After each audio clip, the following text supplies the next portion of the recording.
Welcome to the 700 Club, and thanks for joining us. Well, there was backlash on Wall Street after soaring inflation sent stocks on a wild ride. The market dropped more than 1,000 points before clawing its way back to close slightly higher. President Biden's definitely feeling the heat. During a White House meeting, the president insulted a reporter who dared to ask him about the impact of inflation ahead of the midterms. CBN's Jenna Browder brings us the story from Washington.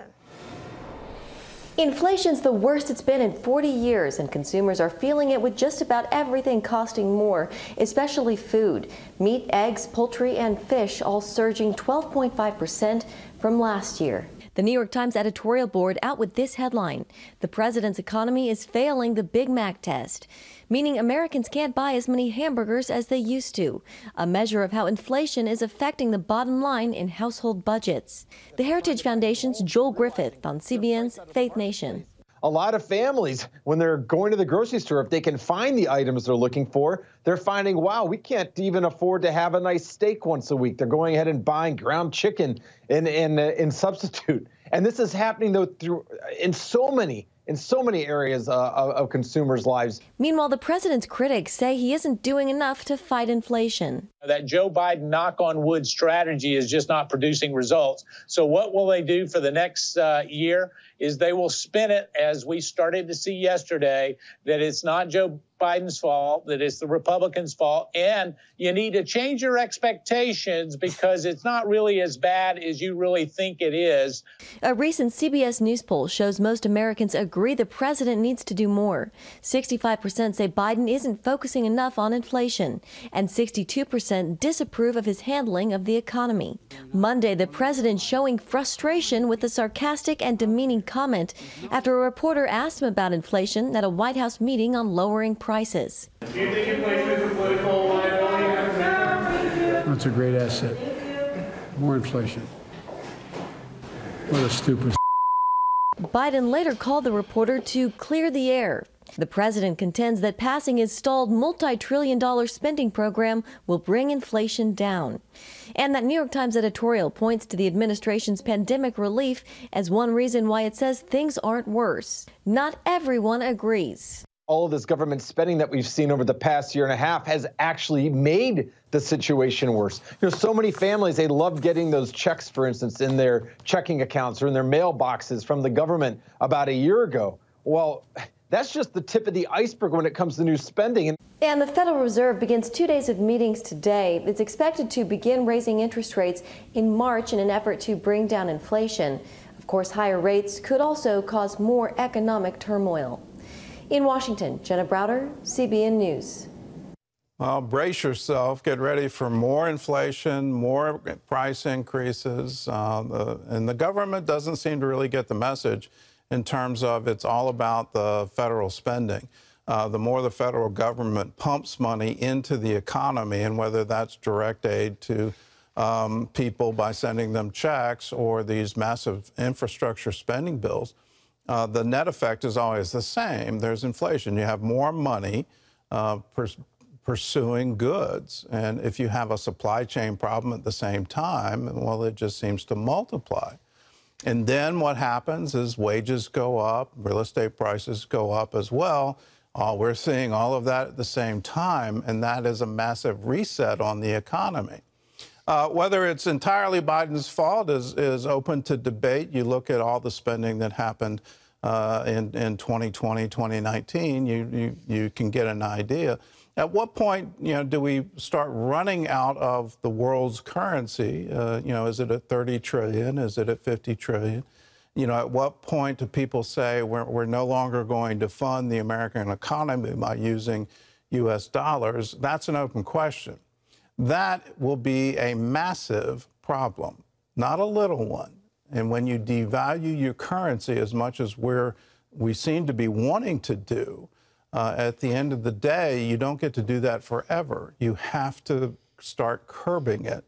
The problem is I don't see the political will on either party to do that. Both parties seems to buy into this new money market theory, but at some point that party has to end. And when it does, look out below. In other news, the United States is one step closer to sending thousands of U.S. troops to Eastern Europe. John Jessup has more on that story from our CBN News Bureau in Washington. John? Thanks, Gordon. At President Biden's order, the Pentagon put 8,500 troops on heightened alert to prepare for deployment to the region.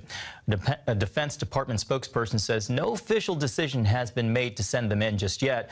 The move is meant to reassure NATO allies of U.S. support if Russia does invade Ukraine. President Biden met with European leaders by teleconference Monday and announced they're in total agreement. Meanwhile, Moscow is raising tensions by moving more troops and surface-to-air missiles into Belarus, which borders Ukraine and 3 NATO member nations. Now, the Department of Homeland Security warns it's highly likely Russia will respond with a cyber attack on American targets if the United States or NATO responds to an invasion. Well, as Russia flexes its muscles, other U.S. adversaries are testing the Biden administration. North Korea test-fired 2 suspected cruise missiles in a series of weapons launches this month. The rogue regime is threatening to renew nuclear weapons tests, which it suspended in 2018. Meanwhile, the Chinese military is intimidating Taiwan, sending 39 planes, including fighter jets, toward the island nation roughly 100 miles off of China's coast. The sortie coming as the U.S. sent 2 carrier strike groups into the South China Sea. Well, the U.S. Navy recently made an unusual show of force in the Pacific when a powerful submarine surfaced in Guam, signaling the power, capability, and readiness of the U.S. Navy, both to our allies and adversaries alike. As CBN national security correspondent Caitlin Burke reports, some experts warn it also exposed U.S. limitations. When it comes to weapons in the U.S. Navy's arsenal, ballistic missile submarines are some of the most powerful. Considered a part of the nuclear triad, their whereabouts are a closely guarded secret. The submarine deployment obviously is a very important posture because it deals with deterrence. Territorial tensions with China are escalating, and the Navy says the presence of the USS Nevada reflected the United States' commitment to our regional allies. Some defense experts argue the current threat deserves a much larger show of force. But when you think about it, one submarine, one sighting in X number of years, and it's a newsworthy event. That kind of says something in and of itself. Dakota Wood with the Heritage Institute points to the large-scale military exercises of the Cold War, efforts that showed what the U.S. was capable of if provoked. It provides some insight into the paucity or the low level and quantity of things that the U.S. military is now able to do because of lack of capacity, and how a single event, an aircraft overflight, a single bomber leaves the United States to fly over a particular country. I don't know that I would be that impressed if I were in Beijing or Moscow. Miles Yu, a former Chinese policy advisor in the Trump administration, says the stakes in the Indo-Pacific are incredibly high. For many decades, the United States, and for that matter, much part of the Western alliance, mistakenly believed that Taiwan is perhaps the only piece that China wants to dominate, to take. We now see that Taiwan is but the beginning of a chain of aggression. Yu says that if Taiwan falls, China will turn its attention to the rest of the region. If China starts this chain of aggression, China should be made fully aware that it will be further isolated, even completely cut off from the free world. Yu says that despite the rapid growth of China's military, the U.S. remains the dominant power. Keeping Beijing in check, however, will require leadership from Washington. Caitlin Burke, CBN News. All right. Thank you, Caitlin. Gordon, back to you. Well, I agree. One submarine is not going to deter anyone. And the reason isn't the size of the submarine or any of that. It's that we won't use it.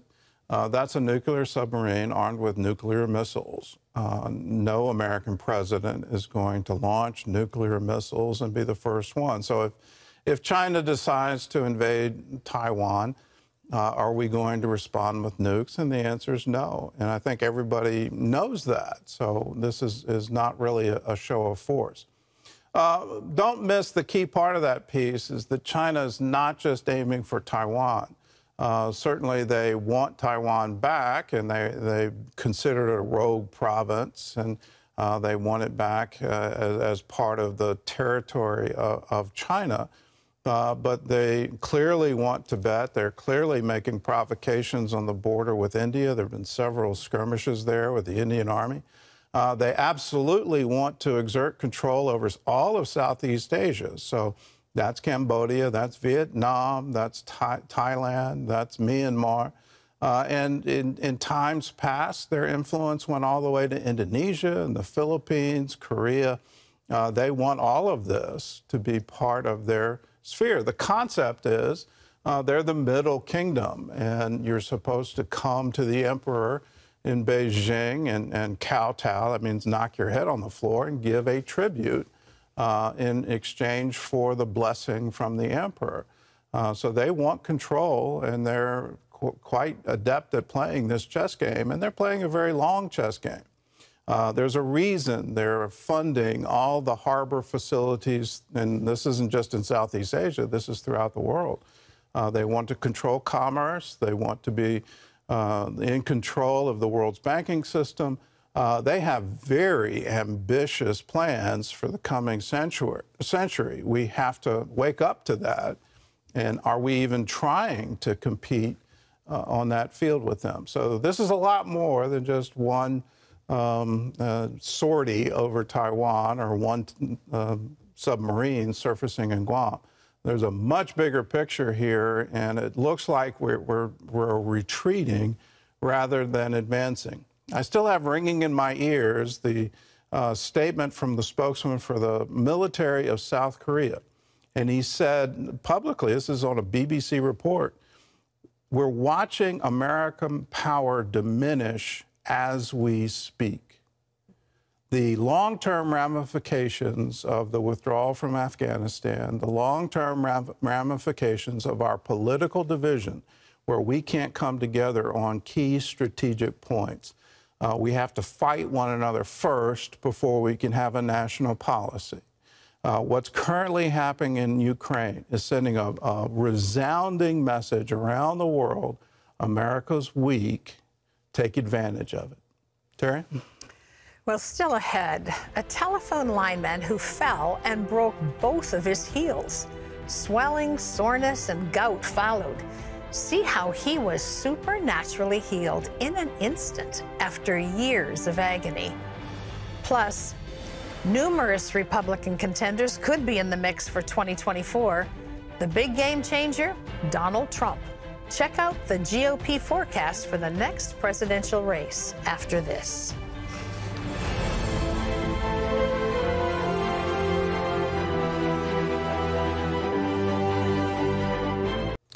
Well, looking ahead to the 2024 presidential election, Republicans have a deep bench of possible candidates. At this point, the most popular is Donald Trump.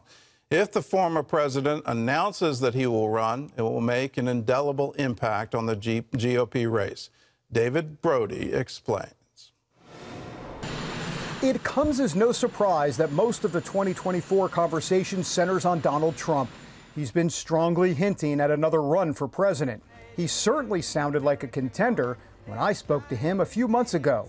Again. MAGA Nation wants you to run again. I know you get it asked all the time. Let me ask it a different way. What will make you not run in 2024? In other words, what would be a reason not to run? I guess a bad call from a doctor or something, right? You get that call and say, hey, sir, how you doing? Come on down here and see us because we got a bad report, right? I pray for my president. Through God, they happen. And, but I feel so good, and I hate what's happening to our country. If Trump runs, that would likely clear a few people off the board. Former UN Ambassador Nikki Haley tells CBN News that will definitely be a game changer. What if he runs in 2024? How do you feel about that? I mean, I've said that, if he runs in 2024, I'm not going to run. I appreciate the fact that he gave me the opportunity to serve the country I love so much. But at the same time, I think that's a big conversation that he needs to think about and that he needs to have in terms of whether he wants to do that. The most intriguing 2024 question is whether former Vice President Mike Pence enters the ring. He's come under a torrent of criticism from Trump and his followers. Although visits to early primary states have most political observers thinking he'll run. In our recent interview with him, He played dodgeball. If Donald Trump ends up running in 2024, I've talked to Nikki Haley about this on camera. I've talked to Kristi Noem. Both will say they're not going to run if he runs. What is your view on that at this point? If you were thinking about running, would you not run as well? You know, David, you and I have known each other a long time. Yeah. And I will tell you that for right now, my focus is entirely on doing everything in my power to support the conservative cause and win back the Congress and state houses all across this country in 2022. Right. We'll let the future take care of itself after that, and I promise to keep you posted. While waiting for news on that front, you can't keep up with the GOP players without a scorecard monitoring other candidates. For many, Florida Governor Ron DeSantis tops the list, followed in no particular order by Senators Ted Cruz, Tim Scott, and Tom Cotton, former New Jersey Governor Chris Christie, Maryland Governor Larry Hogan, and Mike Pompeo. The former Secretary of State has been making serious rounds in key states like Iowa and New Hampshire. There'll be some decisions that everyone has to make, including myself and my wife, and we'll do that on the right timetable. The ultimate wild card is, of course, Donald Trump. Recent polls show him with a commanding 43-point lead over his closest challenger, Ron DeSantis. 54% of Republicans choose Trump, 11% DeSantis, 8% Mike Pence. Still, much can happen in the coming months, especially once the former president decides what he wants to do. Gordon? Well, David, I've got to ask, if he does run again, if Trump runs again, will anyone challenge him for the nomination? Yeah, there will be some challenges. I would assume that Mike Pompeo, and he was in the list, but Mike Pompeo will probably be one. Ted Cruz may be as well. I think the real big question was, will Ron DeSantis down in Florida do that? We can talk about that more separately. But, you know, overall, I think there will be some challenges. But listen, let me just kind of get to the bottom line of all of this. Whoever comes up against Trump, unless there's some sort of kind of air quote act of God politically, this is Trump's nomination to lose. Now, of course, he's not on Twitter, so maybe he will still win it. I mean, if he's on Twitter, it might be a different story, but it's his to lose for sure. All right, well, you look at the Republican side and you actually see a deep bench of possible candidates. You look at the Democrat side and you kind of go, okay, who could run again and win? And so as a result, now rumors are out there that Hillary Clinton could come back and try to run in 2024.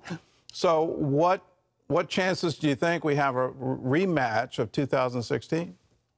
Well, I got to tell you, Gordon, when I first saw those reports, and I figured they were trial balloons, you know, this is done all the time in politics, and I kind of laughed it off. I needed some smelling salts to revive me from the floor. And then when I got up and I actually had my senses, I said to myself, wait a minute, let's think this through for a second. And once again, we're not getting into some crazy thought here, but let's think about this.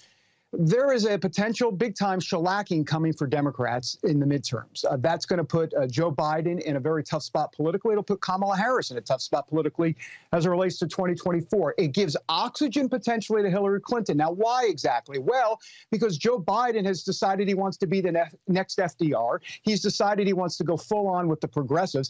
Hillary Clinton has not gone there with Joe Biden on some of this stuff. She's positioning herself in that center-left area. Not where the energy of the movement is, but being potentially the first female president and seen after Joe Biden has a lot of political problems because he sided with the progressives, it may give her a potential opportunity. So I wouldn't put it out of the realm of possibility, but I think a lot of things have to fall in place for that to happen. Also, keep an eye on Elizabeth Warren as well. She has that economic populism message that kind of bleeds over a little bit into Trump territory without being Trump, clearly. All right, well, let's talk about Rick DeSantis. You said you wanted to, so let's talk about him. On the right, he's kind of a hero. On the left, he's definitely a lightning rod. But the latest is he seems to be feuding with Trump. So what's the game plan here for DeSantis? Is he trying to put distance between himself and Trump? Well, I think, first of all, Ron DeSantis, I think, clearly wants to run for president. The question then becomes, should he do it or should he not? So the distance that he's putting in between himself and Trump is a smart thing for now, because, you just don't want to. You want to make sure you're your own man, if you will, if you're going to run for president. Here's the problem for DeSantis, and there's a lot of them. Talk to Ted Cruz and Marco Rubio and ask how it went for them when Donald Trump basically pillared both of them and defined both of them. He's going to do the same thing to DeSantis, and DeSantis is young. Why put yourself through that with Donald Trump when Donald Trump is older? DeSantis is in his, early 40s or so. He's got time. It seems to me like it would make sense for DeSantis not to run for that reason alone. But then on top of that, he's a successful governor in Florida, and there are going to be a lot of conservatives who will say, wait a minute, would love you as president, but I need you in Florida where freedom reigns. And so I think he's going to have two problems here. And once again, he'd be the only guy that could potentially beat Trump, but I don't think it's going to happen. I believe that if Donald Trump runs, Ron DeSantis will not run in 2024. Let's talk about something we haven't talked about. And what do you think of Governor Youngkin here in Virginia? He ran a masterful campaign for governor. I know he's, sort of new to the national stage, but is he a dark horse candidate in the future? Potentially, for sure. He definitely has shown a template of how to get it done in kind of like that purple state of Virginia, blue to a degree, I guess. And so, yeah, I mean, he's a dark horse candidate. Having said that, I'm not quite sure. Obviously, I don't think it's a 2024 situation, but down the road, potentially, sure. But he has done quite a bit, as you know, Gordon, in Virginia with all of those, a lot of the executive orders and a lot of the investigations into Loudoun County. And he's got an attorney general that's just tearing up the place, which is exactly what he promised. So, Youngkin is getting obviously a lot of positive reviews. All right. Well, thanks for the analysis. And David, thanks for joining us.